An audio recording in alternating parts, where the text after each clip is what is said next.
Welcome everyone to the IMD webinar on creating an ecosystem advantage by leveraging partners, business partners in times of crisis.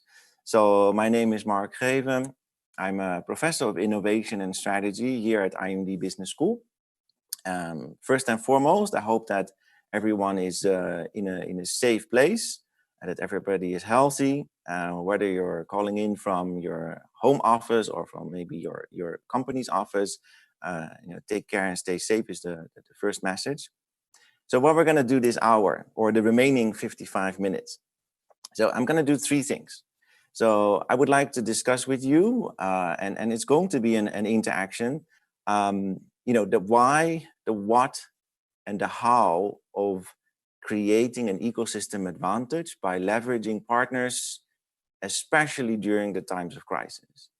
Now, the why, the what, and the how starts with the why, because why would we spend time and resources on dealing with partners while maybe we need all of our hands on deck for what's happening inside our organization. So this is the first question. So why would that make sense?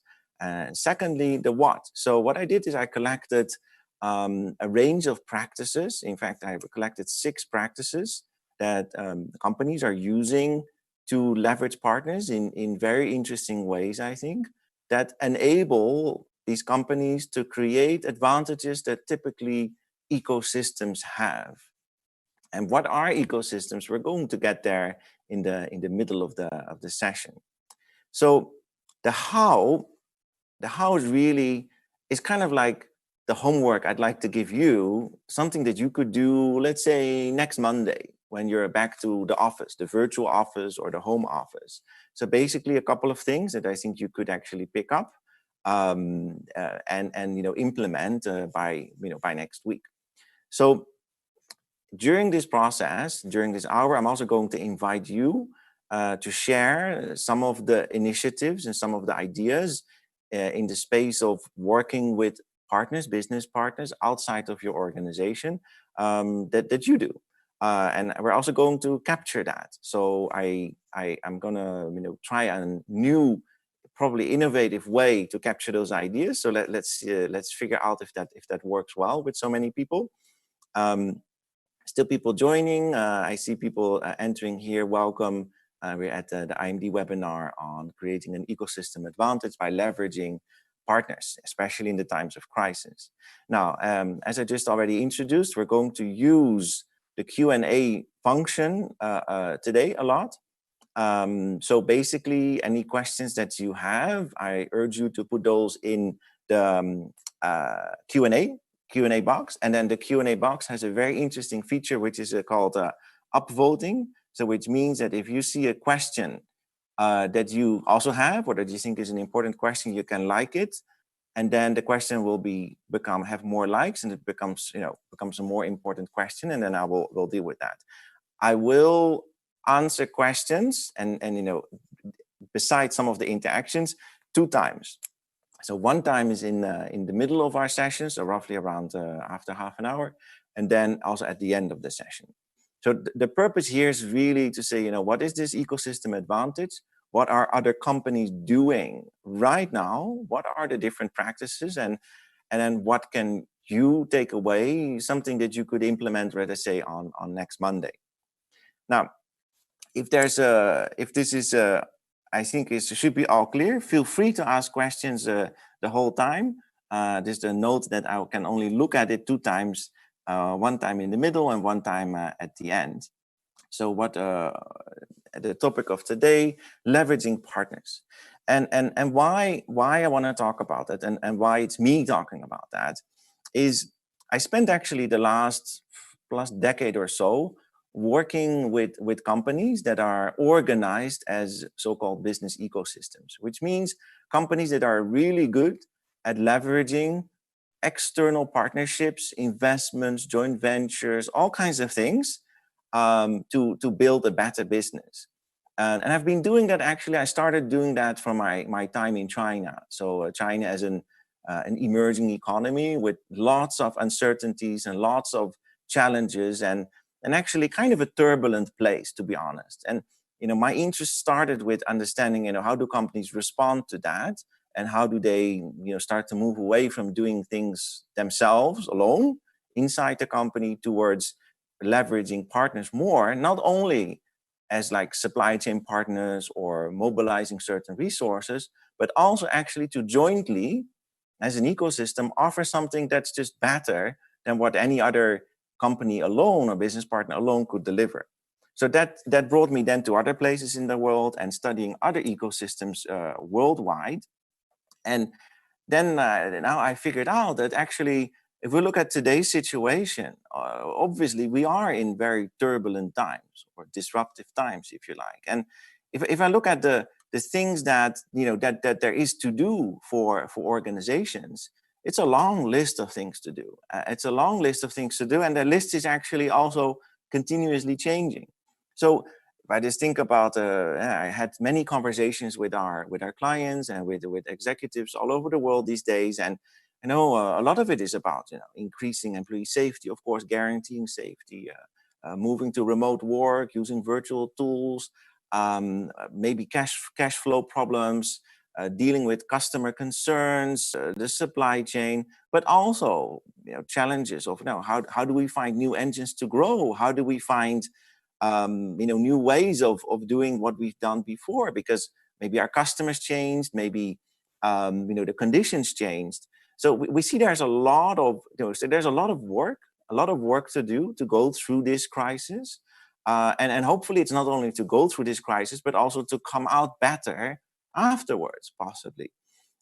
So then my first question to you, and this is actually the beginning, the beginning of our interaction. So I wanted to start immediately. Is I'm not going to ask you to rate this, and this is based on our own research and external research. So this is a list, not exhaustive. I'm sure there's other things, but just to keep that in mind. All the things that we have to do now as organizations. So I would like to ask you, all of you, a question, and the question is really, to what extent today do you referring as an executive, or you as a manager in the organization, to what extent do you use, leverage, work with, actively, proactively with partners, business partners, whatever partner you have in mind? It doesn't matter what it is, any type of partner, in addressing these challenges. So to what extent do you currently use actively and work with partners, so outside of your organization, to address these challenges? And these challenges, again, it could be remote working, it could be supply chain, it could be challenging your business model, it could be finding new opportunities in the market, whatever it is. So I would like you to think about this and see on this continuum from not at all to very much so. Think about this. To what extent do you use use partners to address these challenges? So keep this in mind, and you can make a comment in the chat box. So maybe there's an option there, and yeah, okay, please, I see it already in the chat coming here. Somewhat, a lot, very much so, not very much. I see also 100% even. I see here Kurt mentioning 100% more than before. Oh, a lot, 60%, 70%, very much. Some of them not, 0%. Oh, very interesting, very good. So we have a bit of variety, 30%, 1/5.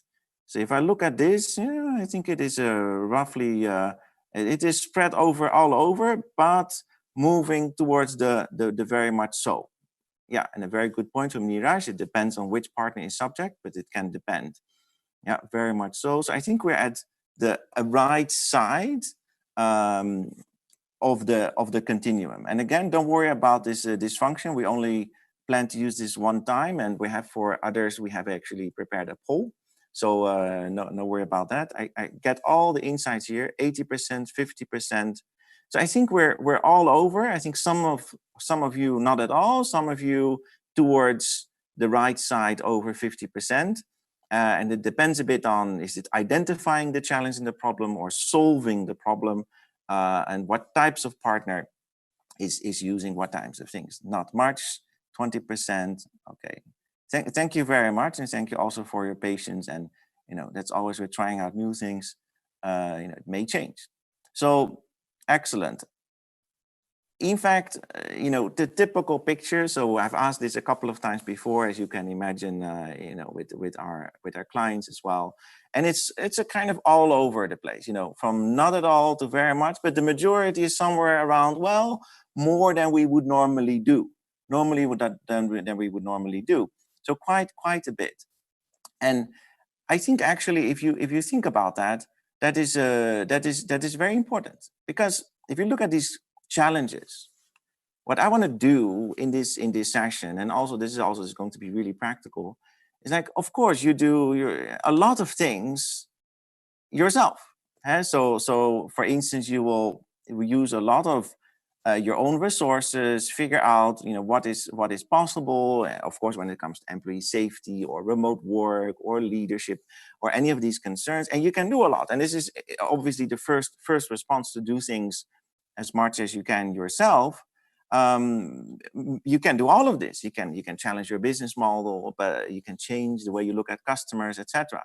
However, there's also, of course, limitations. There's limitations of what you can do, how much time you have, and in particular, the ones that are outlined here when it comes to challenging your business model, identifying new growth engines, early warning for new threats. These are things that are difficult to do alone. Let's put it like that. And having your partners actively working with you is an important potential. Now, so what I want to do is I want to move to really from what I can do. So what do we do in our organization? And again, you can do a lot of these things yourselves, but I want to focus on the things that we can do with others. So what can we do with others, meaning other partners? And just imagine, identifying new growth engines. I think many of you would agree that it's important to, keep looking in the future and find new ways to grow. At the same time, we also have to manage costs. We have to keep focused. So, to have very forward-looking innovation projects at this time is very difficult to maintain alone. But perhaps if we do that together, it's a bit easier to do. Now, if we look at this, what can we do together? We're going to look for what we call creating an ecosystem advantage. So now in the next 3 slides, I'm going to go in a bit more detail on why that matters, what is the difficulty, and eventually what are the core components of creating an ecosystem by leveraging your partners, realizing that most companies are not. So it is kind of crucial, because you think about it. What do you need to do as a company? Well, at least you need to be in sync with your changing environment.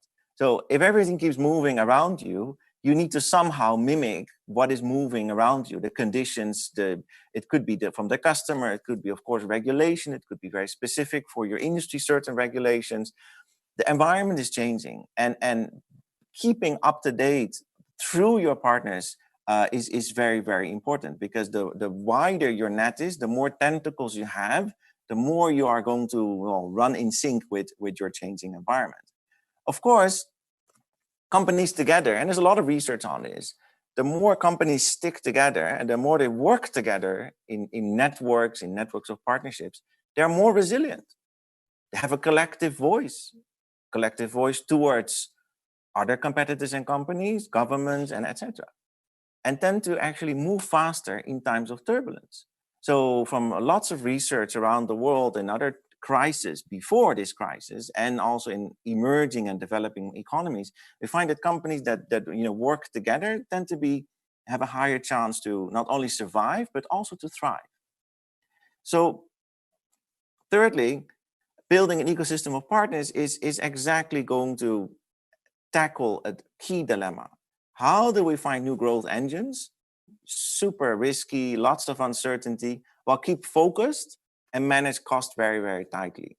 So lots of research on the topic of open innovation actually suggests that the moment that we are in a crisis situation or in a turbulent, highly uncertain environment, we better leverage resources outside of our company to find and keep open the options for new growth engines. Now, the fourth and one of the, I think, one very important reasons here is that companies that engage with an ecosystem of partners during an economic downturn tend to become the preferred partner for opportunities that emerge. And this is important because don't forget, during crisis, there's also entrepreneurs around, fantastic people with great creative ideas, willingness to take risk.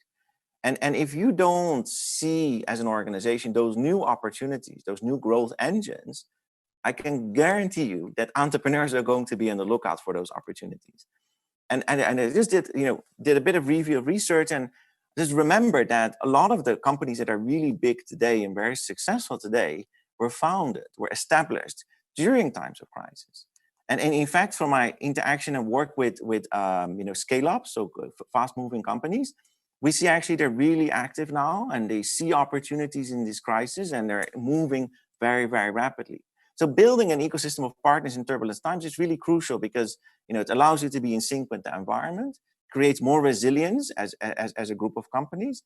It also allows you to identify growth opportunities, and it makes you to become a preferred partner to work with for the opportunities that might emerge.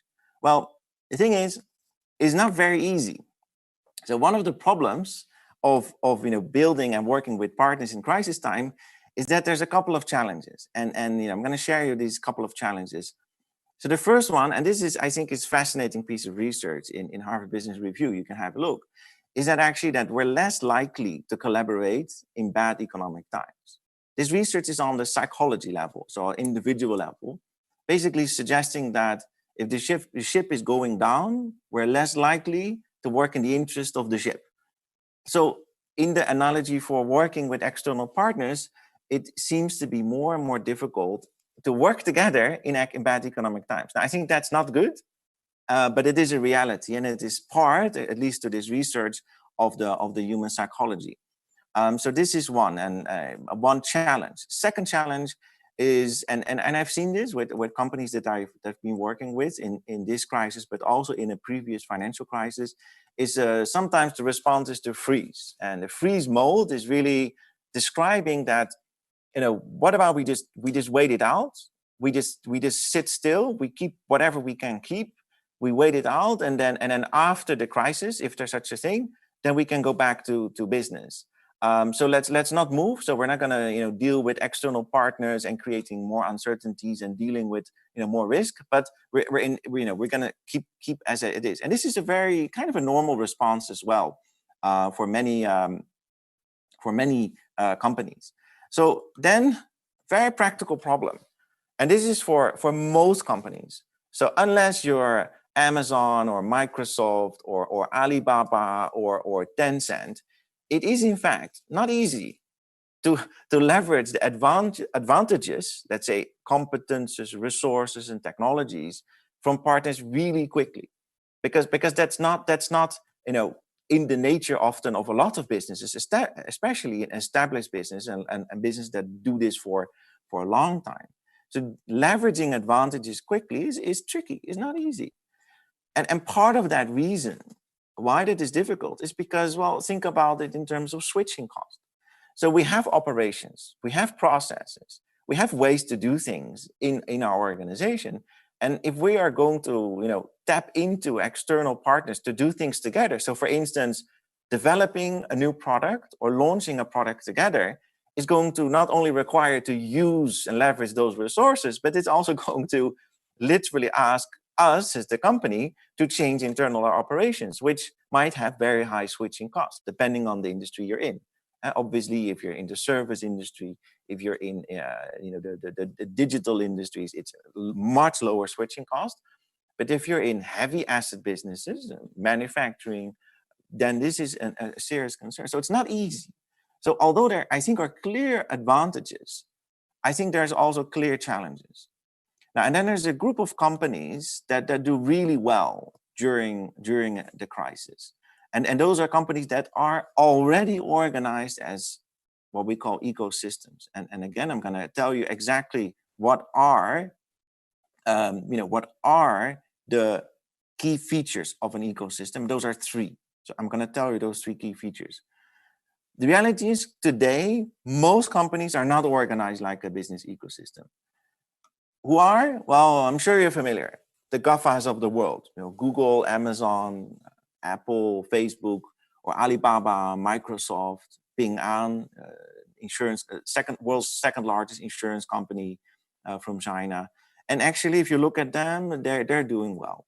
So at least up until now, we see these companies are doing well during the crisis. And one of the reasons why they do well in the crisis is because they have all those advantages of, being in sync with the environment, finding new growth opportunities quickly, leveraging all the resources from all their different partnerships, investments, joint ventures, all of these things. They're doing well. And of course, yeah, that's nice. How many of those are there? Most companies are not. Most companies are not organized as business ecosystems. In fact, it's only probably, maybe if we're really generous with the definition, 15 to 20 companies in the world that are organized like this. Let's say the GAFAs, Alibabas, and Tencents of the world. So that's it's bad news because we cannot change our organization overnight. However, there is a unique opportunity, and I really think that during these disruptive times, so during this high uncertainty, there is an opportunity to mimic some of the key mechanisms of an ecosystem. And so it's not possible to overnight do what Microsoft or Ping An or Amazon or Alibaba, how they do that. And you shouldn't, because they're different businesses, different purposes, different ways of working, different legacies. But there is a couple of mechanisms that we can mimic so that we can get some of those advantages of leveraging partners during the crisis. Now, then the question first of all is, so what are what are those key mechanisms? And I'm going to show you a picture, and it's going to look really simple, hopefully. If not, do tell me. I'm always looking for more feedback. So basically, in principle, an ecosystem has three components. It is you, so at a company, and you do something. So you produce, you make service, you deliver, whatever it is. So you have a core competence that you do. And then there is a range of business partners out there that are not your, let's say, directly only your suppliers. So it's not like a relationship where a transactional buys something and that's it. But there's a range of partners that could be, alliances, it could be invested companies, it could be startups that you work with, this could be other companies, it could even be competitors that together with you deliver something to the customer. So then you say like, well, yeah, that's nice, Mark, but that's just partnership network, right? Or maybe a conglomerate. A conglomerate really, has financial synergies and yes, of course. But the key difference here, and the third component, is actually these two little arrows at the side. So the point of an ecosystem is not that it's just you and your partners. It is the point of an ecosystem, it's you and your partners, and you are interdependent. Interdependent means that what I do in my core business affects what you do, the partner business, in your business, and the other way around. So we mutually affect. So think about offering a new product. Think about a particular business process, logistics, operations, whatever part of the business that you partner in. But it's a connection, the interdependency between me, my business, and you, the other businesses. So this interdependency makes that, of course, it's a moving, adjusting system. And just as a biological ecosystem, where basically, we find that each member in the ecosystem influence the other one, and the outcome of whatever this animal or plant did is influencing what others can do. So, but there's one more thing. So these are the three components. But really good ecosystems, like a Ping An and an Amazon and all, they not only have this interdependency, but they have a digital way to capture that exchange, that interaction, that interdependency. So maybe we call it a digital coordination mechanism or something like that. Basically really meaning that this interdependency is also facilitated by a digital platform or a digital set of tools. Now, what's the good news? The good news is that today, all of us, when we communicate with our business partners, our customers, everything, is digital because we are hardly possible to do any face-to-face meetings. So perhaps here is an opportunity where in fact you can recreate some of this yourselves. Now, what I want to do in the remaining half hour of this is I'm gonna, first look at a couple of your questions. So I'm gonna take the top 3 questions first, and I will keep all the other questions there for a bit later. Then I'm going to ask you what you're doing. What are your current partnering activities? And we're going to do this in a very interesting way. I will tell you in a minute. And then after that, I'm going to show you 6 practices that companies today all over the world are using to mimic some of these mechanisms that I just explained. So first, let me have a look at the Q&A. So there's a couple of questions. Let's just do the top 3. Thank you very much for these questions and the upvoting. So let me have a look. So the first question here, do you believe that production of high importance goods like medicine, vaccines should be brought back on a local level instead of working on a global level? Looking at the corona crisis, is it possible to create a regional global ecosystem? Yeah, I think this is a fantastic question. So I think if anything that this crisis shows is that companies that have been able to build a global ecosystem which is regionally localized, so using, for instance, factories and production capabilities in different countries, tend to actually do better. So a very nice example here is a bit of work I did with my colleague Howard Yu on Haier. So in fact, Haier, they make fridges, and it's a white goods company. So they make, and they're the biggest in the world. They actually throughout the crisis, they have been able to keep up their production and delivery basically 99%. Part of the reason is complex, related to the way they organize themselves, very, very interesting. But one other reason is that in fact 60% of their production capacity is spread out all over the world. So yes, I think it is possible to create ecosystems with partners, localized, regional, and that in particular for high important products like medicines and vaccines, it is indeed possible. So the second question, any books to recommend to study about successful ecosystems? Yes, absolutely. So in the last couple of years, there have been a couple of really interesting articles and also books, not so many books to be honest. So I published a book on this topic 2 years ago. I'm working on a new book on the same topic, but I'm happy to share with all of you afterwards a list of interesting readings on this topic for further reading. So I'll make a note here for follow-up. And then last question I answer for now, and the other questions will come up, we'll keep for a bit later, is how do you distinguish partners from vendors? So anything that is outside your organization, I would call a partner for the sake of simplicity.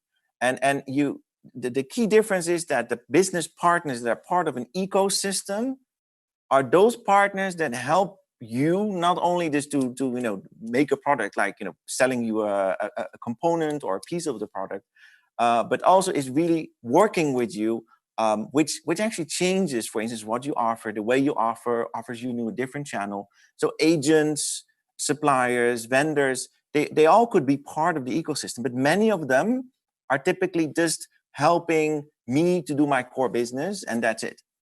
Of course, some of those vendors and agents could become very interesting partners to work with in an ecosystem context.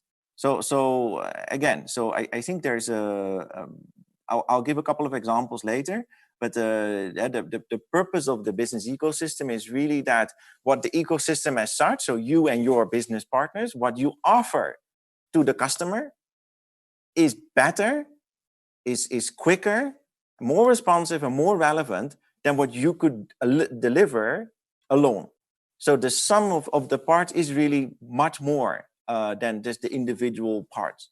So that is an important thing. So in terms of what do you offer as an ecosystem, you offer something better than you could not do it alone, your partner could not do it alone. So this, and we will get some examples later. So for now, I'm going to close the Q&A, and I'm going to go to a quick question to you. And this, I just want you to be creative in it. So if we if I would ask you, because a part of the purpose of this webinar, and we have over 300 people online, is also to share a little bit of what you do. So I just want to ask you a simple question. And we're going to use the Q&A box, and we're going to use the upvoting. So what we just used already in the same box. I'm going to ask you. Let me close these so that we know that I answer these. Yeah. Just think about yourself, your own organization. I don't know which industry you're in here, and lots of different industries, lots of different places.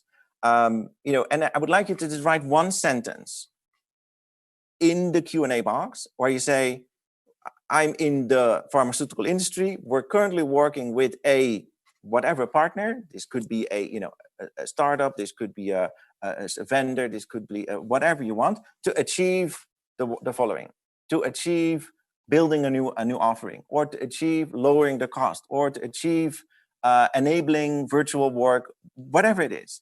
And I would like you to take a minute to put that in the Q&A box, and everybody individually. But if you see an initiative or something that sounds similar to what you do, please like it, and then it comes up. So you don't have to repeat the same let's say the same point. So let's say if you can put that in the Q&A box. So really try to write down a couple of the examples. So like what you are doing. So let me see. Okay, in the chat box, this is also fine. Okay, we got very interesting. So I'm going to read some of these. These are really, really good. These are really good. So let me see. So a company in 3D bioprinting, working with local distributors for maintenance, repair, local inventory, and dedicated sales and marketing. Or I see here Remo. Hello, Remo. In the insurance industry, we're working with regulators and other insurance companies to stay solvent. Or here I see a company, also insurance company. Let me see, we have another insurance company here. Oil and gas. Oil and gas, we're working on enabling virtual presence on site for contractors that are not able to travel in the next month. So distance remote support. In the consulting industry, we work with other consultants to cross-fertilize sectors and methods so basically work with other consultancies, work with other competitors. Let me see what else we're having coming in.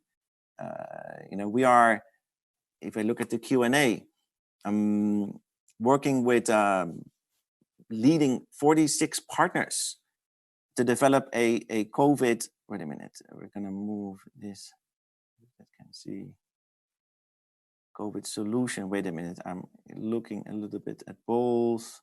In the pharmaceutical industry, we're working with supply clinical vendors to minimize delay risks on the programs. Or in the food industry, working with other food manufacturing companies, so also with competitors to achieve more efficient logistics, to focus on logistics. In manufacturing, working with health and safety partners to achieve safe work environment. Very interesting examples here in the pharmaceutical industry. Sorry, just now, Umberto, I didn't finish this one. Working with startups, partners to develop solutions for the COVID crisis. A company here in the Netherlands, building businesses to become more circular, sustainable, but stimulating open access knowledge sharing. Here we have in the electric industry, Luca here. We're currently working with a local competitor to achieve a stronger export presence. So lots of initiatives, fantastic. Hotel real estate, working with local venues and promoters to shift the post-crisis demand from international to local tourism. So it's shifting the focus of what are we offering. Really interesting. In medical devices, we now closely work with universities and spin-offs to accelerate developments. So if you look at this, so this is a fantastic, how to say, almost an inventory of what companies all over the place, all over the world are doing. I see a lot of companies actually working with competitors. Now, professional service firms have a dual approach, working with a big network under a joint brand, and in all areas of transformation with the big digital companies. So having a dual track of working with different types of companies. I suggest that these are just they're really great examples. So what we're going to do is actually we can save some of these. So I strongly recommend that you read this, and I'll see if I can capture this in a nice file afterwards. So lots of ideas. So telecommunications, I do another two, and then we go on. Telecommunications company, we work with regulators, consultants, retailers, engineering, basically a whole building already, a whole ecosystem around this.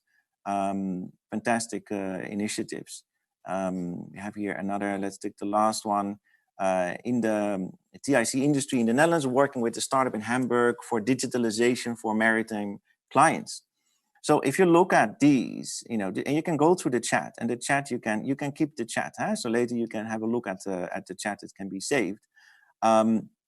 Lots and lots of interesting ideas and partnerships, and I think some of these are really, really very innovative. What I would like to do then is, I'm going to show you a couple of practices that I have seen. And these practices come from a variety of sources, my own interactions, exchanges, and research. So I'm gonna share those, and then perhaps some of those are going to help you to maybe create inspiration for what else you could do. So let's have a look in the practices. So let me see here, and then after that we will still have time for more questions at the end. I want to share a couple of practices, because when I was looking at this crisis, I actually ended up talking and hearing a lot about previous crises. And I think there's kind of 6 practices that stand out. And some of those practices, I think 2 or 3 of those, I've seen just coming back in the chat during the questions just now. So I'm going to go through these 6, and then you have a bit of an idea. So one of the really interesting practices we've seen here is startups working with large companies, and you probably have heard, or maybe haven't, but there's a very interesting initiative called the Startups Against Corona, where basically companies, and this is just from the website. This is a copy of the website. You can have a look yourself. Where companies can work with startups to solve particular problems. A nice example is Lina AI. It's an Indian startup that developed a kind of an COVID-specific HR chatbot based on a simple AI technology, which is employed by one of the large Swiss cement manufacturers here. Very interesting. Actually, there's lots of projects like this going on, where startups help solving corporate problems. But obviously, this is also great for the startups because they get new clients during the crisis, and in particular for ventures. I think this is a fantastic model. And I was even looking at the financial industry, the banking, insurance industries, and found there is a large amount of offerings where ventures, startups can easily help solve problems of banks, for instance. So I cannot share you the specific list, and you can have a look yourself. This is the specific link of a very nice article in Forbes, where it basically gives you, I think it's about 50 or 60 companies, ventures, small companies that offer very specific solutions in the financial sector today, and it's offering for free or for a very, very big discounted rate. So this collaboration with finding what's out there. Instead of building up the capability ourselves, developing an HR chatbot for COVID is not easy if you need to do it yourself. And there's tons of ventures out there that are willing to do it, and actually we would support them because they're of course also looking for business. So this is one. Second one, and this is not new. This is actually from previous crises. Make IP, so intellectual property, work harder for you and for others. So companies like IBM and Philips are really good at that. They have done that. So licensing some of their intellectual property, and they've done that in previous crises, for instance, in the last financial crisis, which actually increased a nice return on R&D investments. So very recently, I saw an announcement, a very interesting announcement from Medtronic. And this is, again, this is literally a website with the link. So I have to do that because we have to be clear that what is the source of all of this material. So this is why I put the link in, and then you can also check it yourself. Where Medtronic is announced to give out a kind of a special permissive license for one type of portable ventilator. And the idea is just giving out the design and the software behind it, so that companies that have production capacity or that they actually can spin up production, so which is good. And of course, the other side of it is that giving out this design may actually enable lots of creative ideas, and especially under the current crisis when there's so much need to find solutions quickly, there might be a lot of new innovative ideas coming out of this. So this is something that is there that you can make your intellectual property work harder. Now this is one example. Another example I have in mind is that keep in mind that most of the patents or intellectual property that companies have, most is never used. So you go to your library of inventions in your organization, and you will find there is tons of IP that has never been touched. Actually, research shows that over 75% of patents and intellectual property is never used or ended up in a product. So perhaps this is a time to share some of that IP and let others see what they can do with that. So this is the second. The third one, and this one is I think is easy, and you can read about this recently a lot, and it's in a way it's shocking. So we see all kinds of unusual partnerships. So the most recent unusual partnership perhaps is Apple and Google. So obviously they are in two different universes. They have two different operating systems, and they announced that they're going to work together on building a let's say a technology infrastructure for interoperability between their two operating systems. So I don't think they're really going to make the app. I think this is still with the government and perhaps others, but they're going to make this interoperable, and basically meaning they would be able to access 3 billion phones all over the world. For what? For tracing contact. So whether or not you have been in contact with a person that is infected with the virus. An unusual partnership, obviously, for many reasons. We see other partnerships. So if I look at Medtronic, already talked about, or Ford and GE. Ford and GE, basically, Ford and GE are producing ventilators together. Why is that special? Well, yes and no. They have production capacity. There's need for this product, so we boost up production capacity and hopefully can get more people the ventilators that they need. What is, however, a little bit interesting here, it is not only that apparently, it is possible. There's a whole lots of production capability out there. There's all kinds of, let's say, assets that other companies can tap into in times of crisis when there's a specific need. But perhaps that is actually really interesting, because when you think about this is actually more about having access to the asset rather than owning the asset.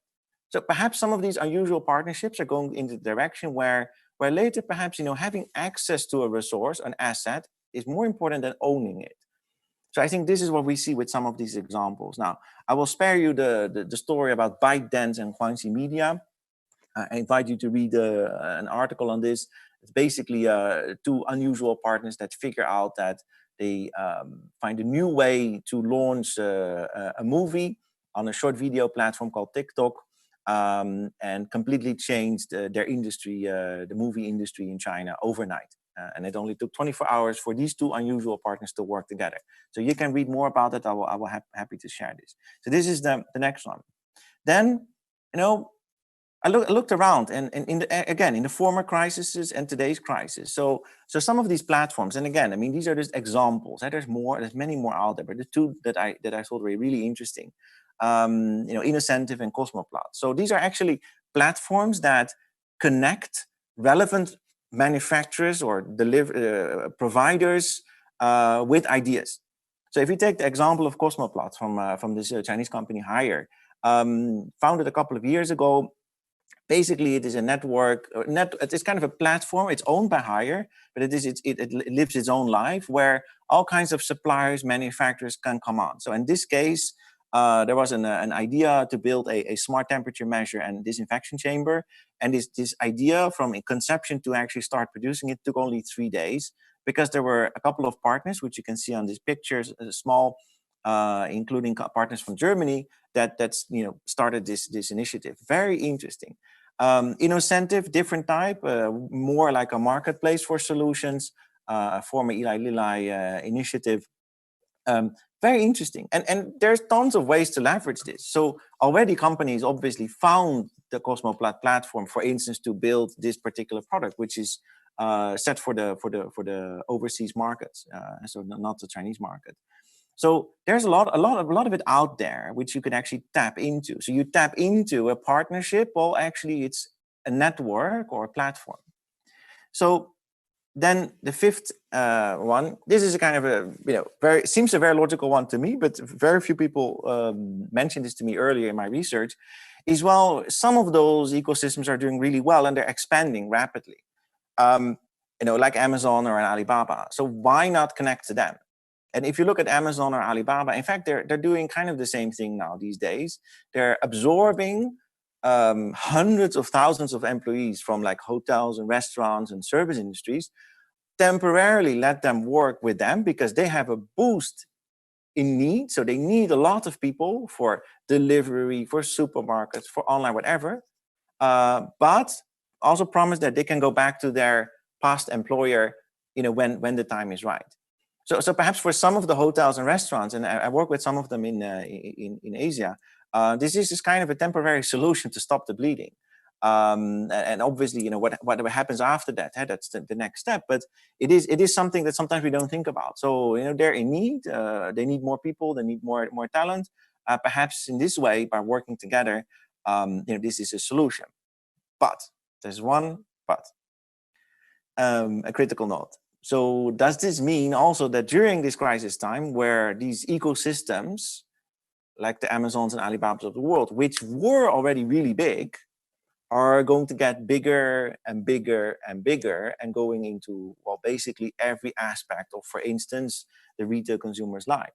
They were already doing that. So this is a potential critical note that we might, after this, see that ecosystems become, in a bad way perhaps, well-connected oligopolies during and after this crisis. So that's also a warning that if we don't join them or think in the way that they operate, perhaps it becomes more and more difficult to compete with them as well.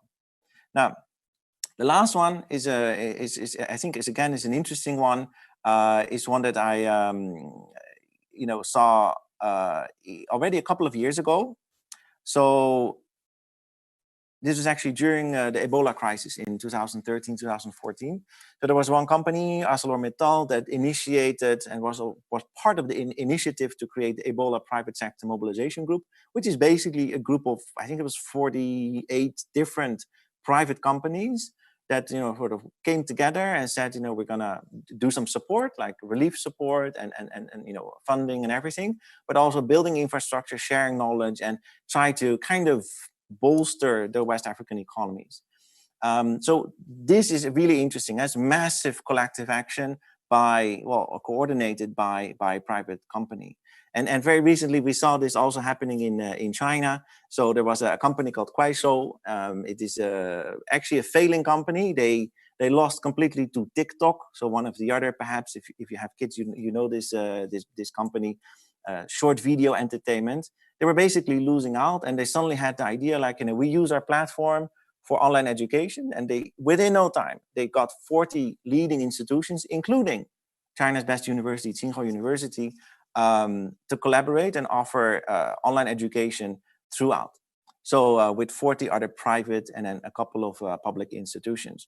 So maybe this is also a way to start, in fact, a massive action, private action, which is becoming, part of your ecosystem. So if you look at these, we see at least six different ways that companies are leveraging partners in very interesting ways, which obviously goes beyond solving only immediate problems, but challenging the business model, finding new growth opportunities, see where the risks are coming from, and actually changing the way we work. So I would like to ask you this, and then we're done. So then we are done with the session. I'm going to answer a couple of more questions. I want to just do a quick poll. And I'm going to launch the poll now. I just want to ask you, so poll is launched, which way of these leveraging of partners you feel is most feasible? Okay, good. So we can see here that really leveraging resource platforms, so platforms that are out there, is really very nice and feasible. The second one is startups solving corporate problems. I think that is the second one, clearly working in unusual partnerships. But when we look at making IP work harder for you or join and initiate massive private action is more difficult. So thank you for sharing this. And I think that all of these are worth considering. I'm not saying that all of these are good. And obviously there is huge differences, in countries, in regulatory environments. To what extent can you work together? To what extent can you temporarily move employees to another company? There's tons of considerations, but I wanted to share you just the 6 things that stood out for me in this period. And obviously it's ongoing, right? I mean, the crisis is far from being finished. So this is source for inspiration. So I'm going to stop sharing the results now. So I want to have a look at a couple of questions, and then basically I take the top 3, and then we can finish in 5 minutes. I will probably be 2 minutes over time. Does this mean, question number 1, that we have to rethink the rules of antitrust, anti-competition, and unfair trade? Fantastic question. So absolutely. In fact, if you ask me today, who is monitoring these big ecosystems, the Alibabas, Tencents, Amazons from on the world? The answer is nobody really. These companies have become so massive, with so many users, so much reach, that the current rules are not sufficient. So the question is, how much do you want to control them versus how much freedom you want to give them for innovation and solving problems? But obviously the current regulatory framework is not sufficient to actually properly deal with it. So that's the first question. So the second question from Carlos here, very, very good question. Are ecosystem theory applied to countries? Should the EU evolve to an ecosystem of countries? What's your view on the descent from Northern Europe versus Southern Europe? Okay, there's a lot of questions at once, but I think I'm going to take the first one. So countries as such, or an EU, cannot really become an ecosystem in the sense of how we talk about it. We talk about it in terms of business ecosystems, right? Where really it is about businesses. But the logic of thinking in terms of an ecosystem obviously can work in the EU, and I hope it works in the EU, because the key component is interdependency between the different actors in the system. So whatever happens in the Netherlands influences what happens in Greece, or whatever happens in Germany influences what happens in France. So I hope that we can take the mindset of that whatever we do, we're in it together. We're one system, and if we do all of this together, interdependently, we're going to get out better as a total than as an individual or a company. So that's my perspective on that. Then the last question I can take here, keeping an eye on the time here, is what are the personnel HR implications of the actual or the virtual ecosystem? Yeah, it's a good question. So what type of people are you going to hire? Obviously, people that are working in ecosystems that are easy, to reach out to external partners, that have a fair amount of autonomy. That is a certain type of person. I believe that, and I think that it's the more entrepreneurial minded people that will be interested to work in a more autonomous environment. Of course, at the same time, there's also other implications in terms of how do you manage people. I mean, how do you manage, for instance, take the example of Alibaba. Have 100,000 people working for the company, having roughly 2.5 million people directly influenced by whatever the company is doing. How do you manage that? 2 answers, simple answers. One answer, it could just be technology. Put all kinds of virtual work tools, all kinds of tools in place to manage that. And of course, now we can do that.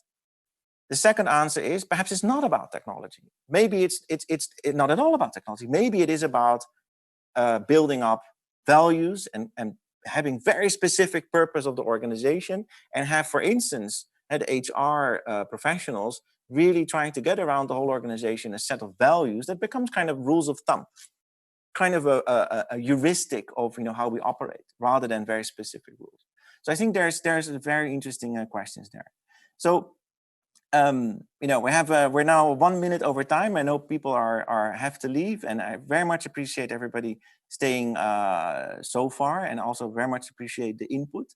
I'm gonna let you leave with one last set of insights, because I'm always looking for the last 48 hours. For 48 hours, what can we do? Gonna share it here. Maybe the crisis can be the beginning of your ecosystem. What can you do on Monday morning? Call your partners. Spend 10 minutes. Let them know you're open to business.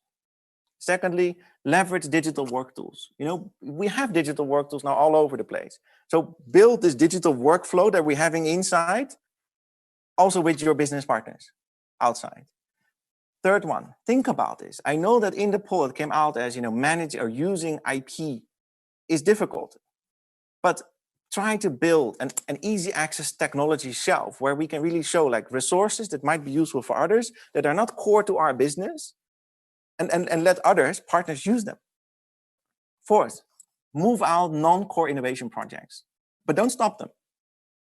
Find eager entrepreneurs to solve these problems for you, but keep focus on what you should do and survive and thrive. And maybe some of the non-core innovation projects, which have a very long, it takes a long time to get a return, and many of those are probably going to fail anyhow. I think most innovation projects fail. But give them out, give them to entrepreneurs. And then we support entrepreneurs, and at the same time, we still keep building the business. Number 6, rethink the customer problem again and again and again and again. I mean, if there's anything changed, it's what the customer wants. So whatever assumptions there were about what the customer wants, they're different today. If it's a consumer or a business customer, basically challenge the assumptions. If it's a channel, the way people want to pay, the way people want to get the resources, whatever it is, it's probably going to change. And the best way to rethink the customer problem is to ask all your partners. Work with them on figuring this out. So lastly, I think, unfreeze, and I see really fantastic initiatives just now in the earlier question, but you can't do it alone. So stop relying on do it yourself. And I think even during the crisis, in particular during the crisis, this is necessary. So with that, I would like to thank all of you. Really appreciate your joining. And I'm, of course, also very happy to continue a conversation on building business ecosystems in times of crisis.